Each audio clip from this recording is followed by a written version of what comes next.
దేవుని పరిశుద్ధమైన నామని స్తోత్రం కలుగునుగాక. ప్రభు అయిన యేసుక్రీస్తు నామములో మీ అందరికీ శుభములు, సమాధానం కలుగునుగాక. దేవుని సన్నిధానంలో ఒక మాటను మనం కొరింథీ పత్రిక, మొదటి కొరింథీలకు రాసిన పత్రిక, మొదటి అధ్యాయము 23వ వచనంలో మేము సిలువ వేయబడిన క్రీస్తుని ప్రకటించుచున్నాము అన్నారు. సిలువ వేయబడిన క్రీస్తును ప్రకటించుచున్నాం. ఇక్కడ దేవుని మందిరంలో పునరుద్ధానుడైన యేసుని, మేము పునరుద్ధానుడైన క్రీస్తుని ప్రకటించుచున్నాం. పౌలు గారు ఏమంటున్నారు? సిలువ వేయబడిన యేసును ప్రకటించారు. సిలువలో శక్తి ఉంది, సిలువ క్షమించేది, సిలువ ద్వారా రక్షణ, సిలువలో మరణించుట ద్వారా సిలువని దేవుడు భరించారు.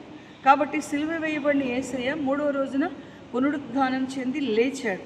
పునరుద్ధానుడైన యేసయ్య 40 రోజులు తన ప్రజలకి కనిపించి ప్రత్యక్షత అనుగ్రహించారు.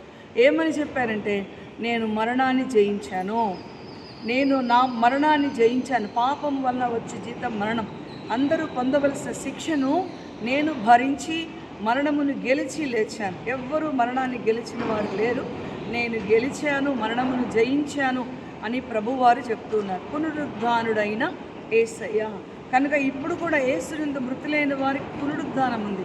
కనుక ప్రభువారు మనకు చెప్పేది ఏంటంటే, మేము సిలువ వేయబడిన యేసును ప్రకటిస్తున్నాం, మేము పునరుద్ధానుడైన యేసుని ప్రకటిస్తున్నాం, మేము నిజం చెప్తున్నాం, సత్యం చెప్తున్నాం. పునరుద్ధానుడు, తిరిగి లేచినవాడు, తన యందు విశ్వాసం ఉంచినవాడు తిరిగి మరలా లేస్తాడు. కాబట్టి యేసునందు విశ్వాసం ఉంచినప్పుడు నరకము నుంచి తప్పించబడతారు, పాపం నుంచి తప్పించబడతారు, బాధ నుంచి తప్పించబడతారు, వ్యాధుల నుంచి తప్పించబడతారు. నరకం నుంచి తప్పించే వాళ్ళు ఎవరు కూడా లేరు. నరకం నుంచి తప్పించువాడు ఆయనే, మరణించిన వారిని లేపువాడు కూడా ఆయన. ఎవరు రారు, యేసయ్యే వస్తారు. యేసయ్య వచ్చి తన ప్రజలను ఆయనతో కూడా తీసుకొని వెళ్తాడు.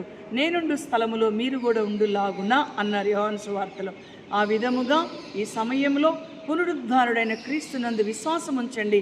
ఆ పునరుద్ధాన బలము, ఆ శక్తిని మీరు పొందుకొనెదరుగాక. పౌలు అంటున్నారు, ఏ విధము చేతనైనా నేను పునరుద్ధాన బలం పొందాలి అన్నారు. ఆ బలము చేత, శక్తి చేత దేవుడు మిమ్మల్ని నింపి ఆయన కృపలో పునరుద్ధానం యొక్క ఆదరణ, ఓదార్పు, ధైర్యము మీకు దేవుడు కలుగు చేయునుగాక. Amen. God bless you. Praise the lord.